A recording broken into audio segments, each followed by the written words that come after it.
மலர் சிந்தும் தேத்துழியில் அடையில்லாத சுவைதான் உன் பாசத்தில் கண்டேன் என் வாழ்க்கைக்கு ஒரு விடைதான் உண்மைகள் எங்கே பொய்களுக்குள்ளே நன்மைகள் எங்கே தீமைகளுள்ளே யாரென்ன சொன்னாலும் யாரென்ன செஞ்சாலும் சொந்தமும் வண்ணமும் கூட. உங்களுக்கு ஒன்று சொல்லவா, லைஃப்பில் பெரிய பெரிய ப்ராப்ளம்ஸ்க்கெலாம் ஒரே ஒரு சின்ன சொல்யூஷன் தாங்க, ஃபேமிலி.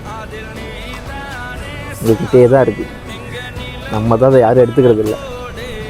ஃபேமிலி கூட கொஞ்சம் டைம் ஸ்பெண்ட் பண்ணுங்கள். உங்களுக்கு இவ்வளோ பெரிய ப்ராப்ளம்ஸ் இருந்தாலும் அதுக்கு சொல்யூஷன் கண்டிப்பாக கிடைக்கும். அட்வைஸ் பண்ணுறேன்னு நினச்சி வேணாம், ஜஸ்ட் சொல்லணும்னு தோணுச்சு. நெக்ஸ்ட் வீடியோவில் பார்க்கலாம்.